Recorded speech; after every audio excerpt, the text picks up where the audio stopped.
Hey guys, Operator Juski here, and today we're going to be doing, in my opinion, my best or favorite multi-role loadout for ArmA 3. Now, I play a lot of ArmA 3, and I'm trying to make this loadout for a lot of different mission game types like Wasteland, like King of the Hill, for anything that you can possibly get this loadout in. I really highly suggest it because it is very multi-role, and you can do a lot of firepower with it. This is one of those roles where you can take out LAVs, Ifrits, light tanks, just things like that you can do a lot of stuff with, and you have a lot of firepower as a standard infantry rifleman.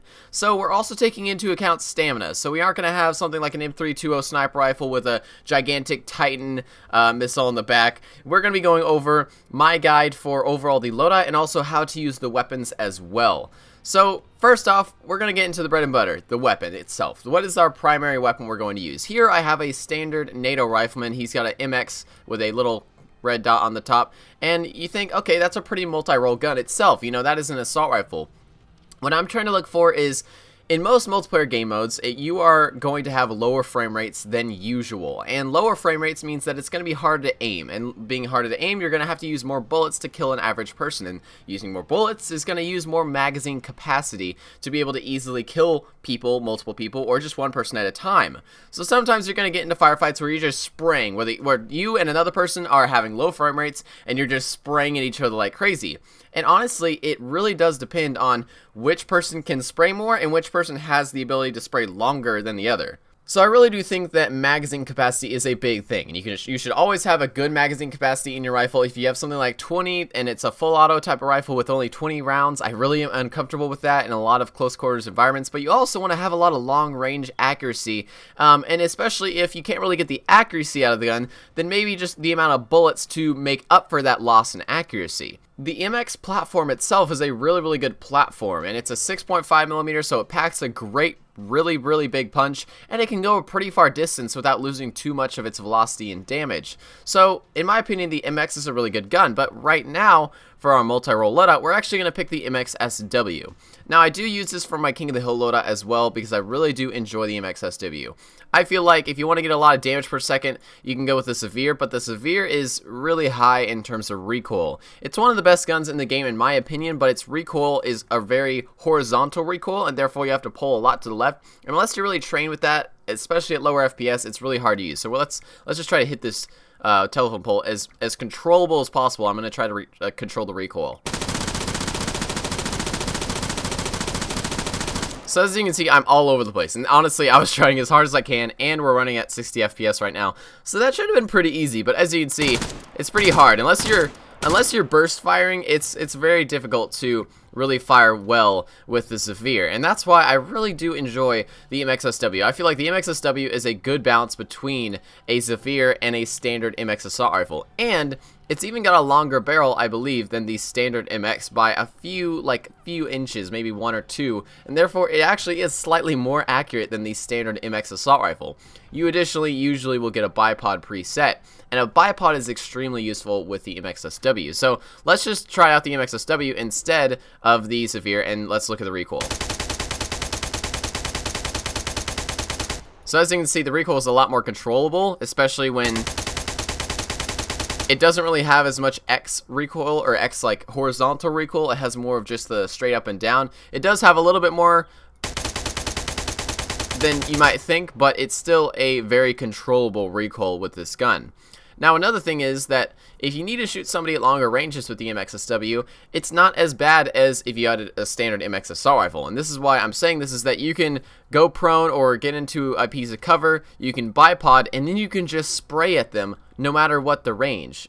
It doesn't really matter about accuracy because you have 100 rounds in your magazine, so you're able to spray long-range, accurate suppression with the MX-SW, and that's why I like the MX-SW so much, is that you can do a lot of power at even longer ranges, and you can really do well at closer ranges in those really laggy FPS battles where you're spraying at someone and they're spraying back at you, and you are just both idiots trying to fire at each other and finally kill each other, and the first person to run out of ammo will usually die.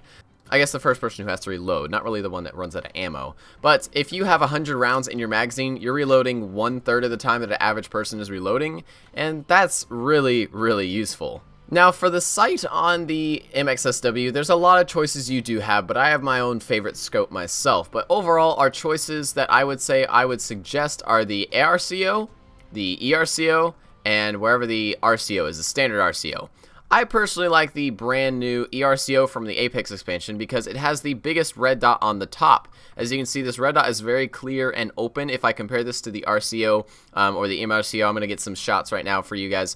If I compare that to those two scopes, it's a little bit harder to see out of them than it is with this. I feel like this is the clearest red dot sight, and I really do think that you should always be selected on your red dot sight. You can hold left control and then right click to switch your scopes like this, and I feel like if you are immediately gonna take contact with somebody, it's more safe to have the red dot selected than the magnified red dot selected, because if somebody starts firing at you from a longer range, you usually have a longer time to react. If somebody comes up right around the corner, you really need to be able to shoot them, and if you zoom in and you go into your scope, that's going to be a big FPS hit as well, and it's just going to be hard to aim. And that's why I like this scope so much, is that it allows you to do a lot of long range stuff. As you can see, there's a 600 meter marker, so if that building is 600 meters away and I want to shoot in the window, I can just go like that and boom, I can fire 600 meters into the window of that building.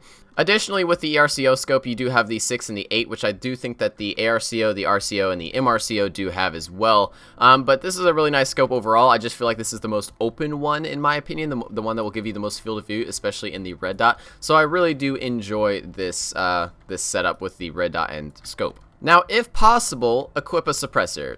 It does add a lot of weight to your gun, and it will slow down you overall in terms of stamina. So right now, I'm going to keep it off because personally, I don't really use the suppressor much, and in most game modes, I just like to scare the person more than I do like to be stealthy. I like having fun without a suppressor. But if you're going for full-on, as effective as possible, a suppressor will be a good choice, but it will take down a good bit of stamina. Just do know that, because the 6.5 suppressors are so big that they actually have a different amount of weight than, let's say, a 5.56 suppressor. So we're going to keep the suppressor on, I guess, just for the entire guide. But now we're going to go to our secondary weapons. Now, I don't know if I would suggest a pistol. Honestly, the MXSW is so good in close quarters, you don't really need a pistol. Unless you're doing something like Ace Mod. I've made a video before about this, that pistols in ArmA 3 aren't exactly necessary. If you have a full-on assault rifle, it's better just to run into a building with a full-on assault rifle. There's no really good need for a pistol if your gun will never jam anyways. So you have a more powerful, faster rate of fire, easier gun to use with a larger magazine size than your pistol. Why would you ever want a pistol? If you do want a pistol, I've done a red versus blue video about this, where you can go look up red versus blue pistols on YouTube and you can find this video. But in my overall studies of the pistols, the 4.5 45 ACP is the best pistol out there. Additionally, it can sport a little red dot scope. I think I can double click this so I can show you it. It can sport a red dot scope and its own little 45 suppressor. So it can be a pretty good pistol by itself, but I wouldn't suggest a pistol.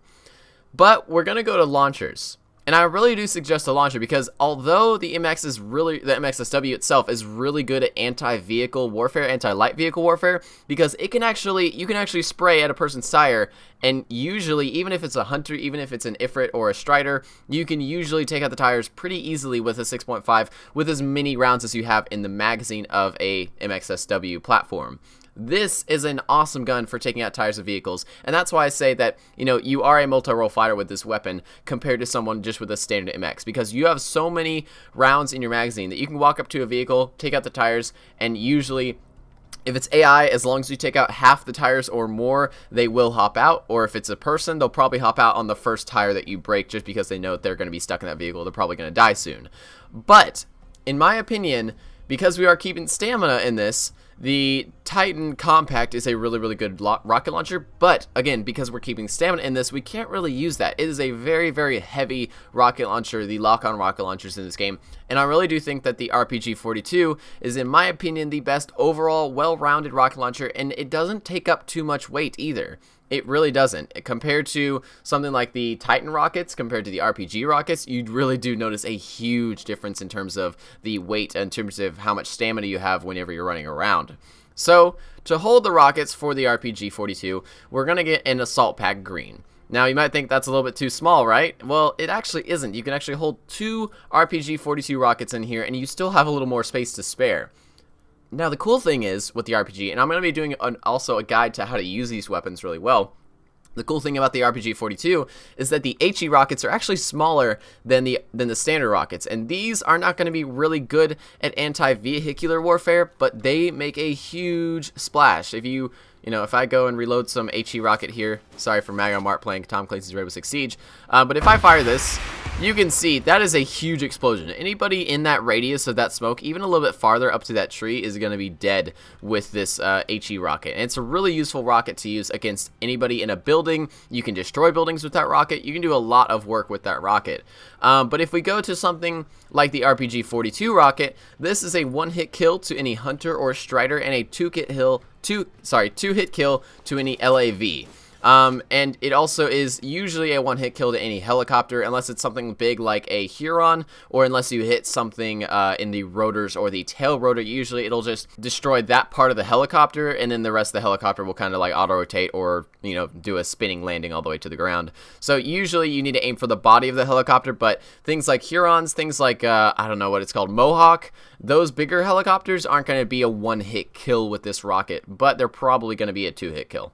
So a quick guide to the RPG-42, it does not lock on like the rest of the rockets. That's its main weakness, but you can still do a lot with it without lock on, and I really do enjoy the rocket launcher because you can just hold so many rockets with this thing, and you can just do a lot with it. You can fire it into buildings with so many rockets you have in your backpack. You can do a lot with it, more than you would do with a standard rocket launcher, where you're like, oh, I don't really want to use my one rocket in my backpack because that's my only rocket I really have, and I don't really want to use this against that guy in the building or something.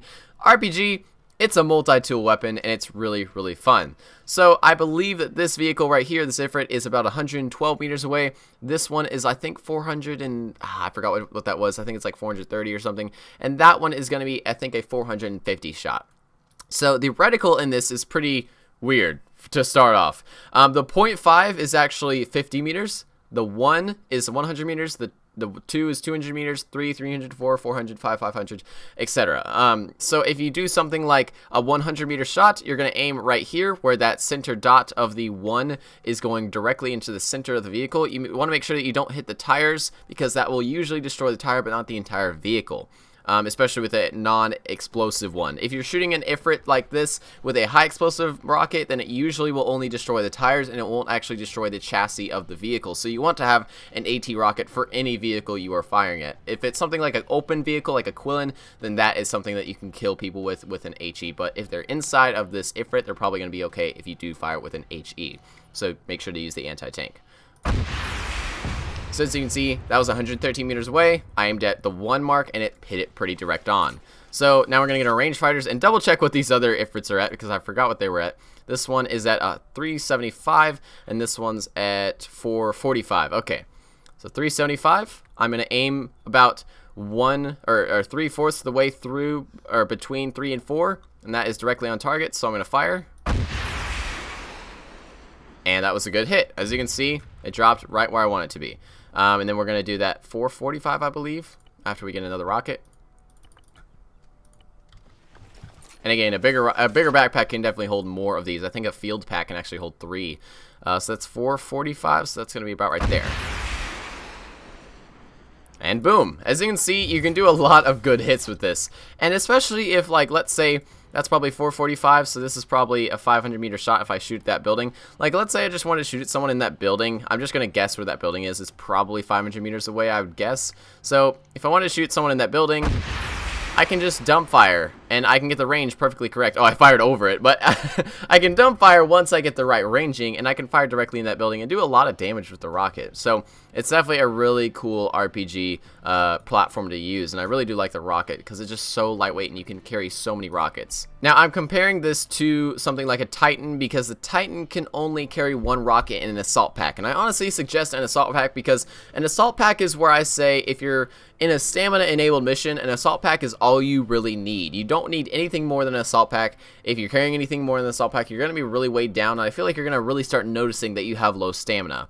So let's say, I start putting some AT missiles in here. You can't actually put any more AT missiles. You would have to start putting the AP missiles, which don't really work as well as the AT missiles. So I really do suggest the RPG-42 because let's say I get an RPG-42, I go in here, I want 2 of these rockets, and I want 1 HE rocket.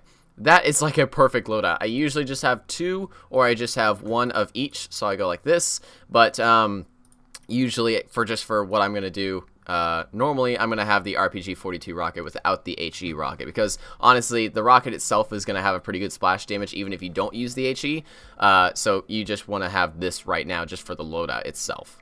So again, assault backpack is kind of what I suggest, and with this we also want to have a few mags for our tracers. Okay, we got 100 round tracers in there, so let's just see how much ammo we have in total. We have about 5 mags of 100 rounds each, so we have 500 rounds. We also have an RPG with 3 different rockets, 2 anti-tanks, and 1 HE.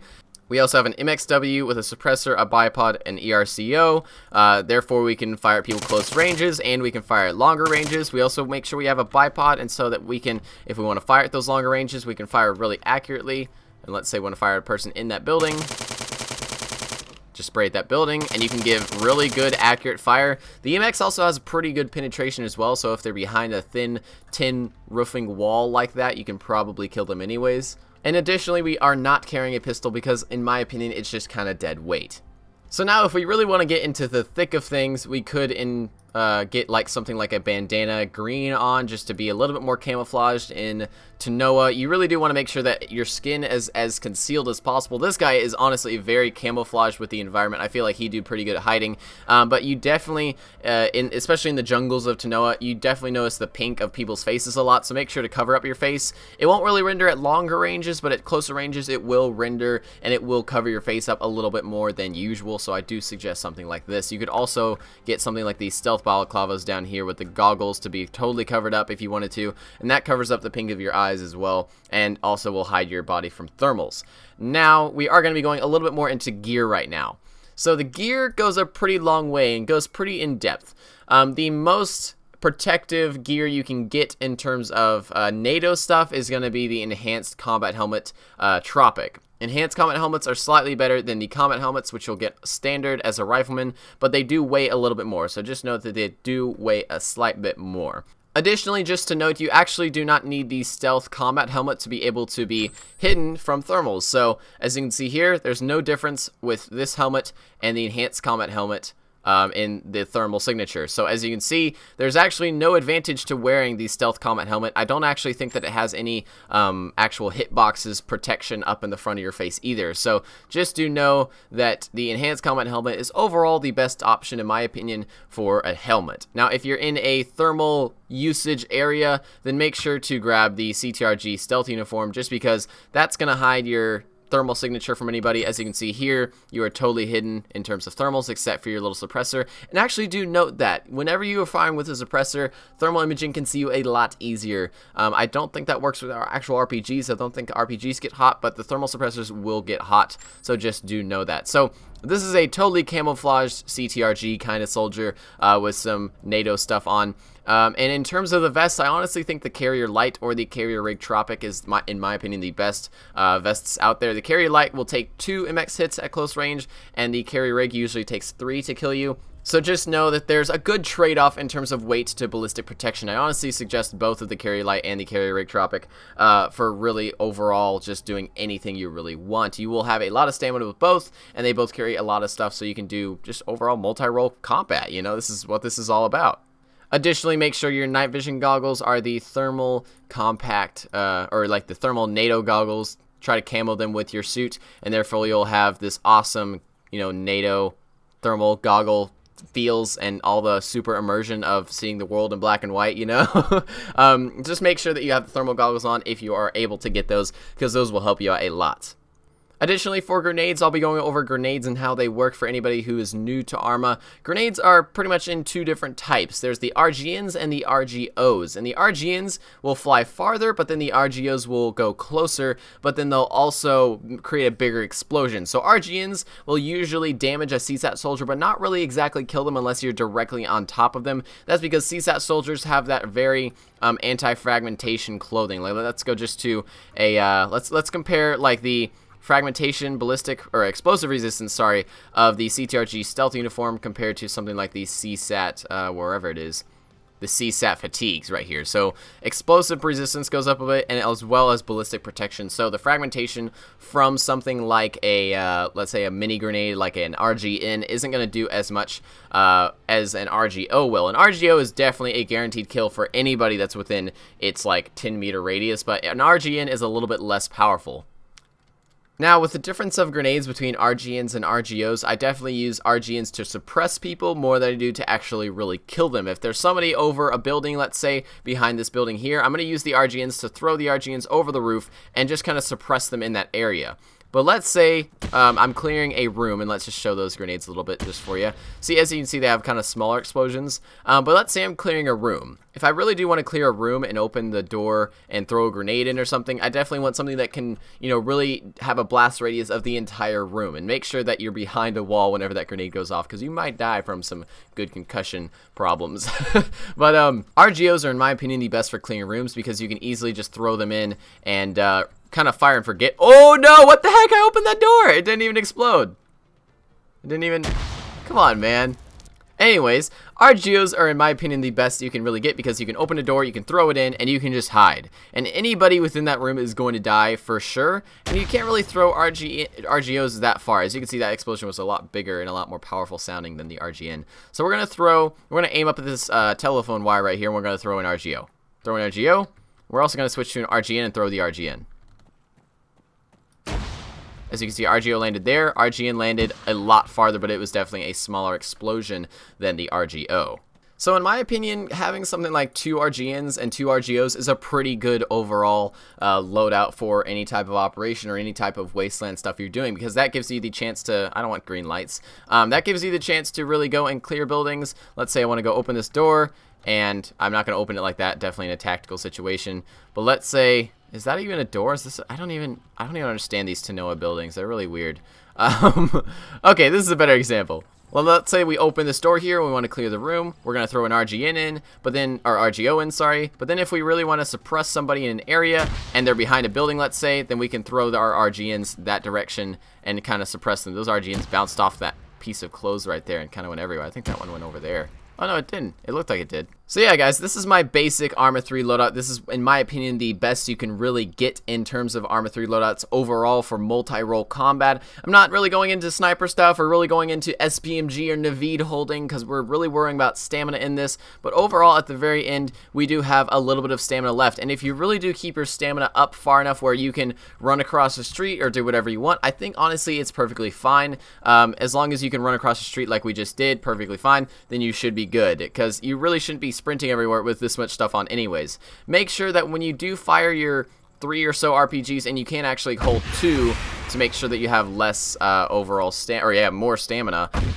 But once you fire your RPGs, you actually don't really need your backpack anymore. So make sure to, you know, transfer anything else you need, but make sure to drop your backpack and drop your RPG, because then your stamina goes up a ton once you drop your backpack and your RPG. So you can do a lot more in terms of running around and having a lot of fun with your awesome MXSW and your tons of firepower with this rifle. So, I hope you guys enjoyed the video. Thanks for watching this tactical guide of ArmA 3. ArmA 3 is definitely a very complicated game, but for something like a multi-role loadout, I feel like that's the best really thing to suggest to new players, is something that can really work in any situation pretty dang well. You can definitely customize this loadout to whatever your situation really needs. Maybe you don't want to rocket launch it because you know that you won't be attacking really any infantry, or not infantry, vehicles, but there's a lot of different customization you can do, and definitely any operation is going to need its own type of loadout, so definitely make your own choices. Definitely don't go directly by this guide. I'm just saying that this is, in my opinion, the best multi-role loadout for the average, let's say, firefight in ArmA 3. So thank you guys for watching. I will see you next time,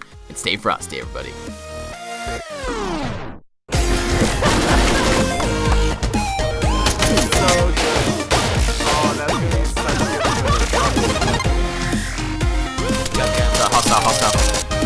Oh, hello, You made it! this can't happen. No! Yeah, get him, buddy!